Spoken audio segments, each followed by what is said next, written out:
Chapter 4. A large rose tree stood near the entrance of the garden. The roses on it were white, but there were 3 gardeners at it, busily painting them red. This Alice thought a very curious thing, and she went near to watch them, and just as she came up she heard one of them say, "Look out, 5. Don't go splashing paint over me like that." "I couldn't help it," said 5 in a sulky tone. 7 jogged my elbow. On which 7 lifted up his head and said, "That's right, 5. Always lay the blame on others." "You'd better not talk," said 5. "I heard the Queen say only yesterday she thought of having you beheaded." "What for?" said the one who had spoken first. "You'd better not talk," said 5. "I heard the Queen say only yesterday she thought of having you beheaded." "What for?" said the one who had spoken first. "That's not your business, too," said 7. "Yes, it is his business," said 5, "and I'll tell him, it was for bringing in tulip roots to the cook instead of potatoes." 7 flung down his brush, and had just begun, "Well, of all the unjust things," when his eye fell upon Alice, and he stopped suddenly. The others looked round, and all of them took off their hats and bowed low. "Would you tell me, please," said Alice timidly, "why you are painting those roses?" 5 and 7 looked at 2, but said nothing. 2 began, in a low voice, "Why, miss, the fact is, this ought to have been a red rose tree, and we put a white one in by mistake, and if the Queen was to find it out, we should all have our heads cut off. So, you see, we're doing our best, before she comes, to." At this moment 5, who had been looking anxiously across the garden, called out, "The Queen! The Queen!" and the 3 gardeners instantly threw themselves flat upon their faces.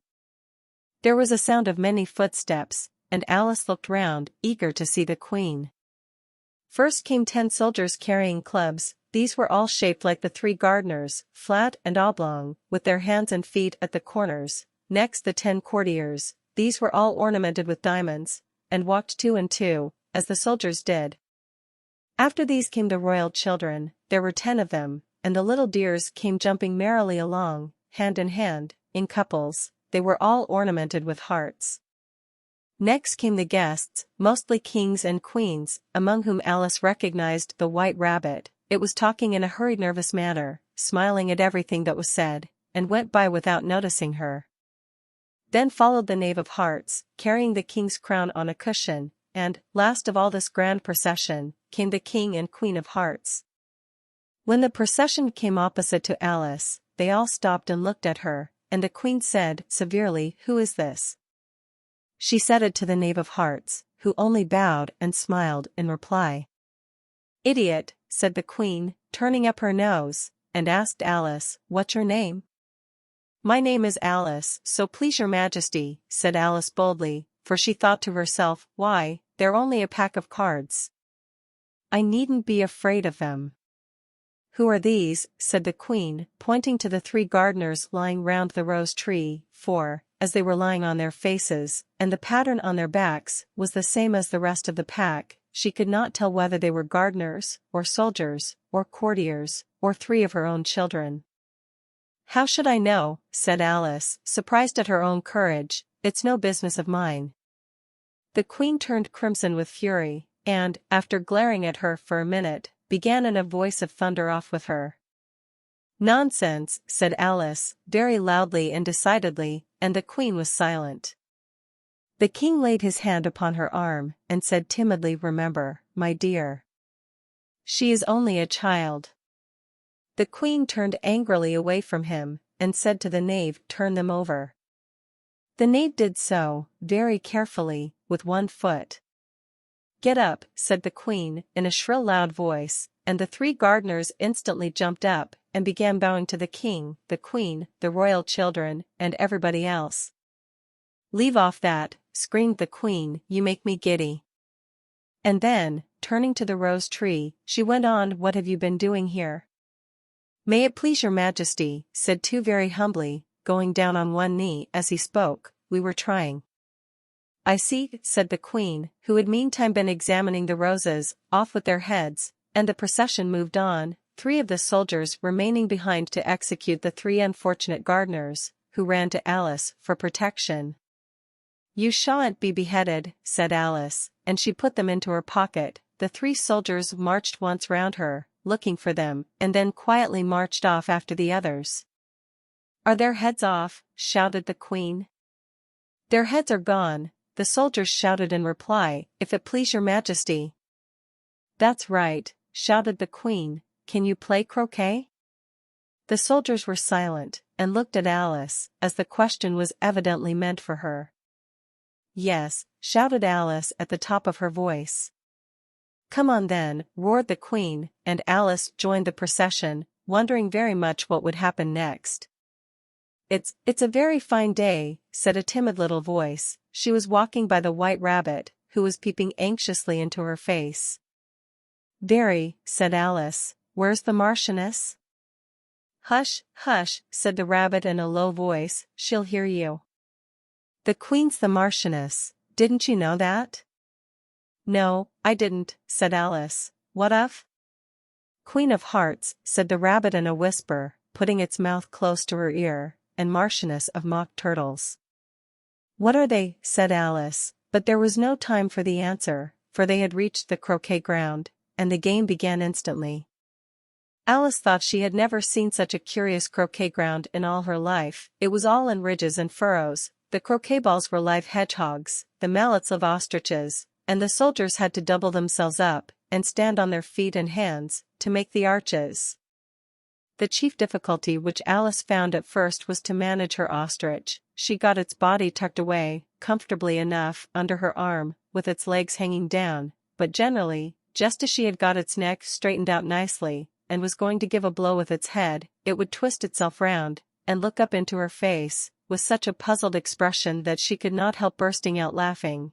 And when she had got its head down, and was going to begin again, it was very confusing to find that the hedgehog had unrolled itself, and was in the act of crawling away. Besides all this, there was generally a ridge or a furrow in her way, wherever she wanted to send the hedgehog to, and as the doubled-up soldiers were always getting up and walking off to other parts of the ground, Alice soon came to the conclusion that it was a very difficult game indeed.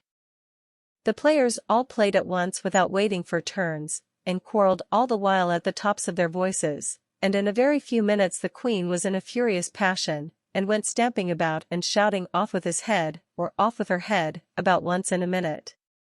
All those whom she sentenced were taken into custody by the soldiers, who of course had to leave off being arches to do this, so that, by the end of half an hour or so, there were no arches left, and all the players, except the King, the Queen, and Alice, were in custody, and under sentence of execution. Then the Queen left off, quite out of breath, and said to Alice, "Have you seen the Mock Turtle?" "No," said Alice, "I don't even know what a mock turtle is." "Come on then," said the Queen, "and it shall tell you its history." As they walked off together, Alice heard the King say in a low voice, to the company generally, "You are all pardoned." "Come, that's a good thing," thought Alice, who had felt quite grieved at the number of executions which the Queen had ordered. They very soon came upon a griffin, which lay fast asleep in the sun. "If you don't know what a griffin is, look at the picture up, lazy thing," said the Queen, "and take this young lady to see the Mock Turtle, and to hear its history. I must go back and see after some executions I ordered," and she walked off, leaving Alice with the griffin.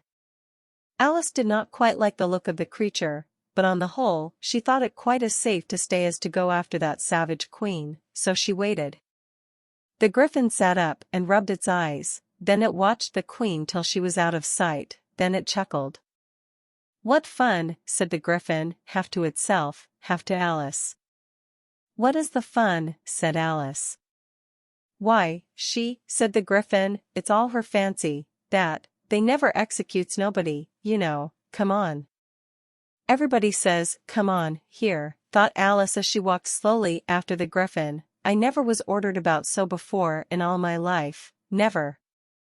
They had not gone far before they saw the Mock Turtle in the distance, sitting sad and lonely on a little ledge of rock, and, as they came nearer, Alice could hear it sighing as if its heart would break.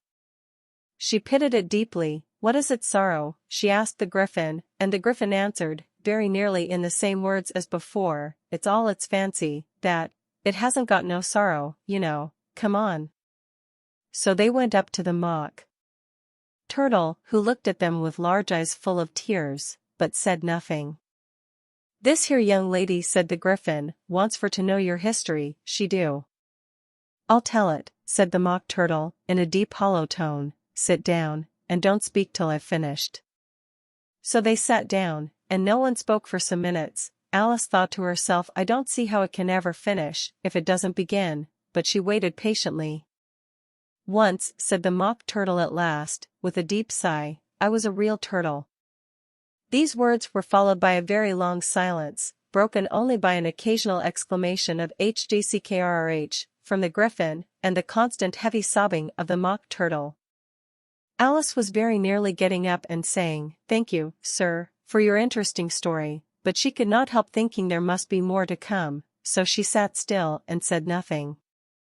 When we were little, the Mock Turtle went on, more calmly, though still sobbing a little now and then, we went to school in the sea. The master was an old turtle, we used to call him Tortoise. Why did you call him Tortoise, if he wasn't one? Asked Alice. We called him Tortoise, because he taught us, said the Mock Turtle angrily, really you are very dull. You ought to be ashamed of yourself for asking such a simple question, added the Griffin, and then they both sat silent and looked at poor Alice, who felt ready to sink into the earth. At last the Griffin said to the Mock Turtle, get on, old fellow. Don't be all day, and the Mock Turtle went on in these words. You may not have lived much under the sea, I haven't, said Alice, and perhaps you were never even introduced to a lobster. Alice began to say I once tasted, but hastily checked herself, and said, no, never, instead, so you can have no idea what a delightful thing a lobster quadrille is. No, indeed, said Alice, what sort of a thing is it? Why, said the Griffin, you form into a line along the seashore. 2 lines, cried the Mock Turtle, seals, turtles, salmon, and so on, advance twice. Each with a lobster as partner, cried the Griffin. Of course, the Mock Turtle said, advance twice, set to partners. Change lobsters, and retire in same order, interrupted the Griffin. Then, you know, continued the Mock Turtle, you throw the lobsters, shouted the Griffin, with a bound into the air. As far out to sea as you can. Swim after them, screamed the Griffin. Turn a somersault in the sea, cried the Mock Turtle, capering wildly about. Change lobsters again, yelled the Griffin at the top of its voice, and then. That's all, said the Mock Turtle, suddenly dropping its voice, and the 2 creatures, who had been jumping about like mad things all this time, sat down again very sadly and quietly, and looked at Alice. It must be a very pretty dance, said Alice timidly. Would you like to see a little of it? Said the Mock Turtle. Very much indeed, said Alice. Come, let's try the first figure, said the Mock Turtle to the Griffin, we can do it without lobsters, you know. Which shall sing? Oh. You sing, said the Griffin, I've forgotten the words. So they began solemnly dancing round and round Alice, every now and then treading on her toes when they came too close, and waving their forepaws to mark the time, while the Mock Turtle sang, slowly and sadly, these words. Beneath the waters of the sea are lobsters thick as thick can be. They love to dance with you. And me, my own, my gentle salmon. The Griffin joined in singing the chorus, which was, salmon come up, salmon go down, salmon come twist your tail around. Of all the fishes of the sea, there's none so good as salmon. Thank you, said Alice, feeling very glad that the figure was over. Shall we try the second figure, said the Griffin, or would you prefer a song? Oh, a song, please. Alice replied, so eagerly that the Griffin said, in a rather offended tone, No accounting for tastes. Sing her mock turtle soup, will you, old fellow? The mock turtle sighed deeply, and began, in a voice sometimes choked with sobs, to sing this chorus again, cried the griffin, and the mock turtle had just begun to repeat it, when a cry of the trial's beginning was heard in the distance. Beautiful soup, so rich and green, waiting in a hot tureen. Who for such dainties would not stoop? Soup of the evening, beautiful soup. Soup of the evening, beautiful soup. Bo, bootiful, soo, goop. Bo, bootiful, soo, goop. Soo, goop of the evening. Beautiful, beautiful soup. Come on, cried the griffin, and, taking Alice by the hand, he hurried off, without waiting for the end of the song. What trial is it? Panted Alice as she ran, but the griffin only answered, come on, and ran the faster, and more faintly came, borne on the breeze that followed them, the melancholy words. Soo, boop of the evening. Beautiful, beautiful soup. The king and queen were seated on their throne when they arrived, with a great crowd assembled around them. The knave was in custody, and before the king stood the white rabbit, with a trumpet in one hand, and a scroll of parchment in the other. Herald, read the accusation, said the king. On this, the white rabbit blew 3 blasts on the trumpet, and then unrolled the parchment scroll, and read as follows. The Queen of Hearts, she made some tarts, all on a summer day. The Knave of Hearts he stole those tarts, and took them quite away. Now for the evidence, said the king, and then the sentence. No, said the queen, first the sentence, and then the evidence. Nonsense, cried Alice, so loudly that everybody jumped, the idea of having the sentence first. Hold your tongue, said the queen. I won't, said Alice, you're nothing but a pack of cards. Who cares for you? At this, the whole pack rose up into the air, and came flying down upon her. She gave a little scream of fright, and tried to beat them off, and found herself lying on the bank, with her head in the lap of her sister, who was gently brushing away some leaves that had fluttered down from the trees onto her face. Wake up, Alice dear, said her sister, what a nice long sleep you've had. Oh, I've had such a curious dream, said Alice, and she told her sister all her adventures underground, as you have read them, and when she had finished, her sister kissed her and said it was a curious dream, dear, certainly. But now run into your tea, it's getting late. So Alice ran off, thinking while she ran, as well she might, what a wonderful dream it had been. But her sister sat there some while longer, watching the setting sun, and thinking of little Alice and her adventures, till she too began dreaming after a fashion, and this was her dream. She saw an ancient city, and a quiet river winding near it along the plain, and up the stream went slowly gliding a boat with a merry party of children on board. She could hear their voices and laughter like music over the water, and among them was another little Alice, who sat listening with bright eager eyes to a tale that was being told, and she listened for the words of the tale, and lo! It was the dream of her own little sister. So the boat wound slowly along, beneath the bright summer day, with its merry crew and its music of voices and laughter, till it passed round one of the many turnings of the stream, and she saw it no more. Then she thought, in a dream within the dream, as it were, how this same little Alice would, in the aftertime, be herself a grown woman, and how she would keep, through her riper years, the simple and loving heart of her childhood, and how she would gather around her other little children, and make their eyes bright and eager with many a wonderful tale, perhaps even with these very adventures of the little Alice of long ago, and how she would feel with all their simple sorrows, and find a pleasure in all their simple joys, remembering her own child life, and the happy summer days. Happy summer days. The end.